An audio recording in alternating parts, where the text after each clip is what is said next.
High viewers welcome to our channel. ఈ వీడియోలో మనం మెయిన్‌గా మాట్లాడబోయే విషయం ఏంటంటే, గత వారం 10 రోజుల నుంచి కూడా కీలకంగా చూసుకుంటే నారా లోకేష్ గారికి డిప్యూటీ సీఎం పదవి ఇవ్వాలి అని చెప్పి మెయిన్‌గా ఏబిఎన్‌లో ఒక ఆర్టికల్ రాశారు. తర్వాత మెయిన్‌గా మహాసేన రాజేష్ అయితే సొంతంగా ఒక వీడియో చేస్తూ ఇమ్మీడియేట్‌గా డిప్యూటీ సీఎం కింద నారా లోకేష్ గారిని చార్జ్ తీసుకోవాలి.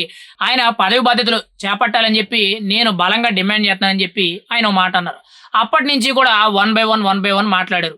మెయిన్‌గా కడప జిల్లా పోలిట్ బ్యూరో సభ్యులైన శ్రీనివాసులు రెడ్డి గారే గాని, ఇటువైపు పిఠాపురం వర్మ గారే గాని, టీజీ భరతే గాని ఇలా చాలామంది టీడీపీకి సంబంధించిన నేతలందరూ కూడా వన్ బై వన్ వాళ్ళ అభిప్రాయాలు చెప్పుకొచ్చారు.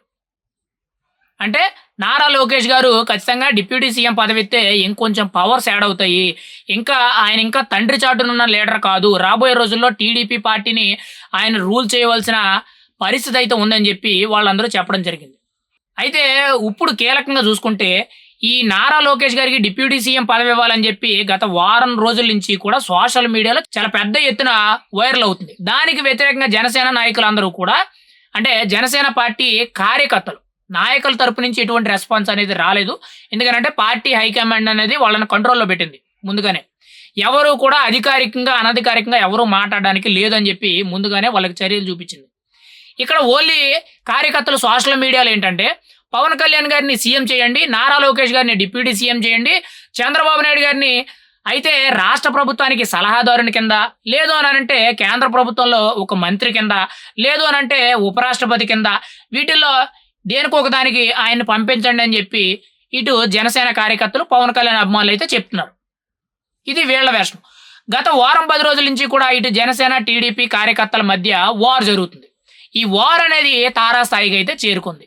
ఇప్పుడు తాజాగా చూసుకుంటే టీడీపీకి సంబంధించి పార్టీ హైకమాండ్ అయితే నారా లోకేష్ గారికి డిప్యూటీ సీఎం పదవి గురించి ఎవరు కూడా మాట్లాడకూడదని చెప్పి ఒక హెచ్చరికలు అయితే జారీ చేసింది.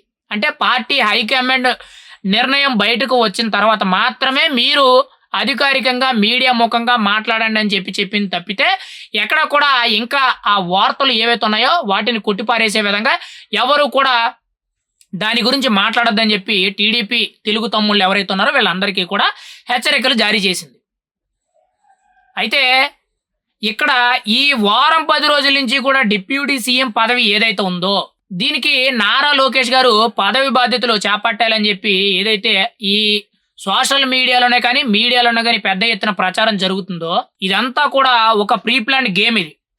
యాక్చువల్‌గా ఇక్కడ మెయిన్ థాట్ ఏంటంటే నాగబాబు గారు మంత్రివర్గంలోకి వస్తున్నారు కాబట్టి జనసేనకి ఇంకొంచెం బలం పుంజుకుంటుంది కాబట్టి ఇటు టీడీపీ తరపు నుంచి కూడా నారా లోకేష్ గారికి డిప్యూటీ సీఎం పదవి ఇచ్చినట్లయితే కొంత పవర్స్ పెరుగుతాయని చెప్పి పార్టీ హైకమాండ్ నిర్ణయించుకుంది.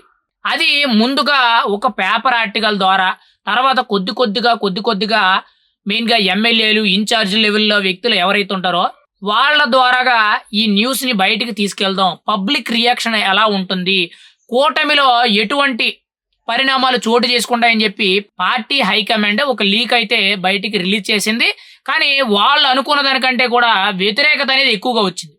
అందుమూలంగా టీడీపీ పార్టీ హైకమాండ్ ఏం చెప్పిందనంటే ఈ విషయం గురించి ఎవరు కూడా మాట్లాడవద్దు. సీఎం చంద్రబాబు నాయుడు గారు మెయిన్‌గా పొత్తులో ఉన్న కీలకమైన బీజేపీ, జనసేన, టీడీపీ ముఖ్య నాయకులు ఎవరైతే ఉన్నారో వీళ్ళందరూ కూడా మాట్లాడుకొని చర్చించి బయటకి రిలీజ్ చేయడం జరుగుద్ది అని చెప్పి చెప్పడం అయితే జరిగింది. ఇదంతా కూడా టీడీపీ కూడా ఒక ప్రీ ప్లాన్డ్‌గా చేసింది. ఎందుకు అనంటే నారా లోకేష్ గారిని డిప్యూటీ సీఎం పదవి చేస్తే ఇంకొంచెం పవర్స్ పెరుగుతాయి. తప్పులేదు. కానీ ఏంటంటే డైరెక్ట్‌గా చెప్తే బాగోదు. డైరెక్ట్‌గా చెప్తే వ్యతిరేకత ఏ విధంగా వత్తది అని చెప్పి కొంత లీక్ ఇచ్చే విధంగా ఇటు ఏబిఎన్ రాధాకృష్ణన్ ద్వారా ఒక ఆర్టికల్ ఏయించి ఇటు మహాసేన రాజేషే గాని, మెయిన్‌గా కడప జిల్లా పోలిట్ బ్యూరో సభ్యులైన శ్రీనివాసులు రెడ్డే గాని, పిఠాపురం వర్మ గారే గాని ఇలా పలు రకాల నేతలందరూ కూడా వన్ బై వన్ వాళ్ళ రియాక్షన్స్ అనేవి చెప్పడం జరిగింది. నిన్న కూడా చూసాం. ఒక సభా వేదికగా ప్రత్యేకించి కూడా భరత్ గారు, టీజీ భరత్ గారు అయితే చాలా కీలకంగా నారా లోకేష్ గారి గురించి డిప్యూటీ సీఎం పదవి గురించి మాట్లాడడం జరిగింది. వెంటనే కూడా పార్టీ హైకమాండ్ అయితే ఈ విషయం గురించి ఎవరు కూడా చర్చించవద్దు, మీడియా ముఖంగా ఎవరు కూడా అభిప్రాయాలు తెలియజేయవద్దని చెప్పి చాలా బలంగా చెప్పడం జరిగింది. కానీ ఇదంతా కూడా ఒక ప్లాన్ ఇది. అంటే ముందు రెస్పాన్స్ ఎలా వస్తది? ఇస్తే ఎలా ఉంటుంది? ఇవ్వడానికి ఒక ఆలోచన అనేది ముందు బయటకు తీసుకొస్తే ప్రజలు ఎలా రిసీవ్ చేసుకుంటారు? మెయిన్‌గా పొత్తులో ఉన్న కార్యకర్తలందరూ కూడా ఎలా రిసీవ్ చేసుకుంటారనే దాని మీద టీడీపీ అయితే ఒక ప్లాన్ చేయడం జరిగింది. ఒక రకంగా చెప్పాలంటే ప్రస్తుతానికి కొద్ది రోజుల వరకు కూడా ఈ ప్లాన్ అనేది మళ్ళీ తెర మీదకి రాదు. కొద్ది రోజుల వరకు దాదాపు 6 నెలల వరకు కూడా మళ్ళీ ఇటువంటి ప్రస్తావన వచ్చే అవకాశం అయితే లేదు. యాక్చువల్‌గా నారా లోకేష్ గారికి డిప్యూటీ సీఎం పదవి ఇవ్వాలి అనుకోవడానికి మెయిన్ కారణం ఏంటంటే, జనసేన తరపు నుంచి ఒక మంత్రి ఎక్స్‌ట్రాగా నాగబాబు గారు మంత్రివర్గంలోకి రాబోతున్నారు. దానివల్ల జనసేన పార్టీ అనేది ఇంకా బలపడుతుంది. ఇంకా పవర్స్ అనేవి పెరుగుతున్నాయి కాబట్టి, ఇటు నారా లోకేష్ గారికి డిప్యూటీ సీఎం పదవి ఇస్తే వీళ్ళకి కూడా పదవులనేవి ఈక్వల్‌గా అవుతాయని చెప్పి ఒక ఆలోచన అయితే చేయడం జరిగింది. ఏదేమైనా గాని తెలుగు తమ్ముళ్ళందరికీ కూడా ఫుల్ స్టాప్ పెట్టే విధంగా అధికారికంగా ఎవరు కూడా నారా లోకేష్ గారికి సంబంధించిన డిప్యూటీ సీఎం పదవి గురించి ఎవరు కూడా మాట్లాడకూడదని చెప్పి పార్టీ హైకమాండ్ అయితే అందరికీ కూడా హెచ్చరికలు జారీ చేసింది.